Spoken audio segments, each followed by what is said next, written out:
Hello, good morning students. Please subscribe the channel, drop a like, share and comment. This is SSC previous year dictation exercise number 1 on the speed of 100 words per minute.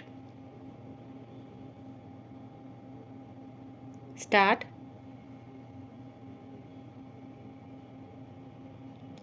Sir, I would like to voice my deep sense of appreciation to the mover of this bill for the sensitivity and the concern that he has displayed in introducing this bill. This bill concerns the welfare and the well being of the children of our country. I would also like to voice my appreciation to the other honorable members for the spontaneity with which they have participated in the deliberations. I have listened with rapt attention to the speeches made by all the honorable members. This bill talks about insertion of a new article in the Constitution. The proposed amendment says that the state shall endeavor to provide free nutritious food to those children who are being provided free and compulsory education by the state. Sir, before we discuss about the necessity and desirability of introducing such a bill, I would like to dwell briefly on the genesis of this. Let us first talk about the present day status of the midday meals scheme that is presently in existence in many of our schools.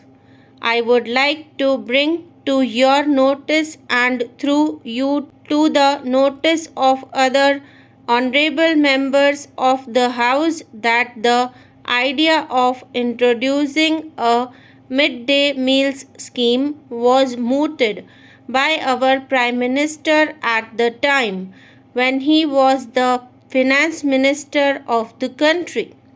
I may inform you that this idea was conceptualized long before, and we were also able to bring into operation a centrally sponsored scheme to boost universal primary education and also to improve the nutrition status of our children in the primary schools.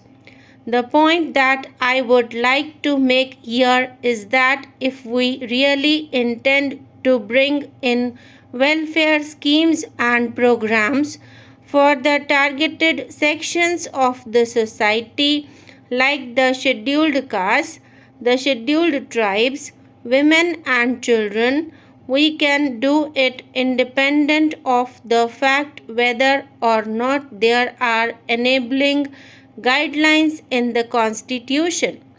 Sir, given the political will and the financial viability, any government at any point of time is free to introduce welfare measures for any targeted sections of the society. I can assure you that we will be able to march towards a welfare society with giant and rapid strides. I do not think that we need to resort to any kind of constitutional amendment for bringing in such things. Sir, I would like to bring to the notice of this House certain facts about this scheme. The National Program of Nutritional Support to Primary Education or the Midday Meals Scheme was launched on the 15th August 1950 to give boost to universal primary education. It was expected to increase enrollment, attendance, retention, along with improving the nutritional status of the children in the primary classes in the government schools and the government aided schools.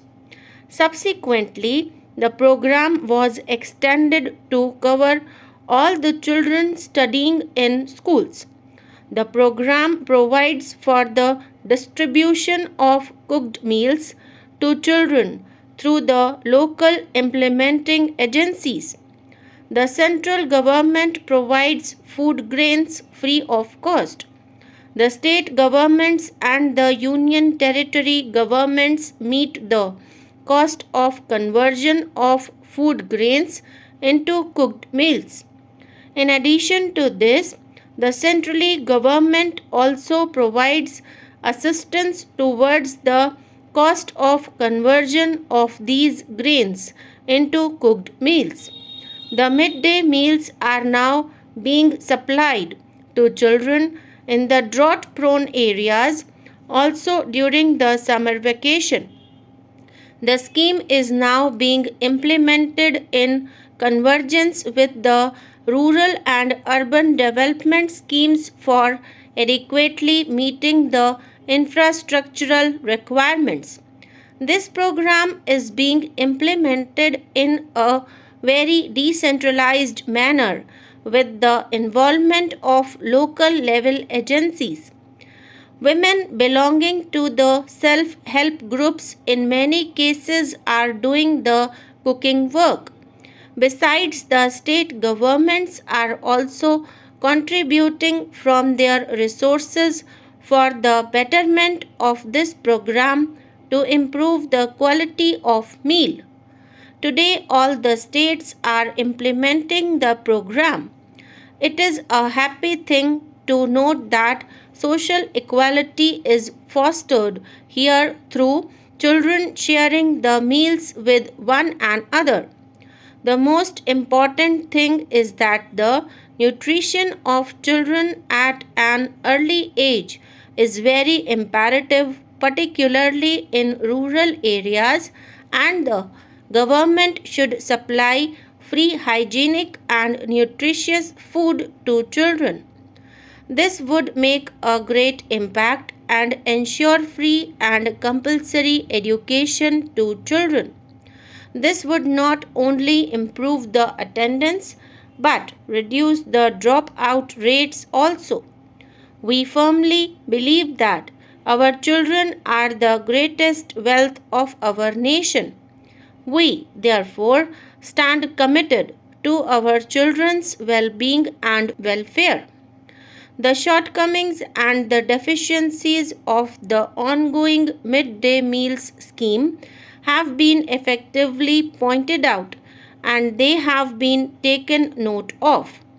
The government would definitely look into them to see that the program is implemented effectively throughout the country.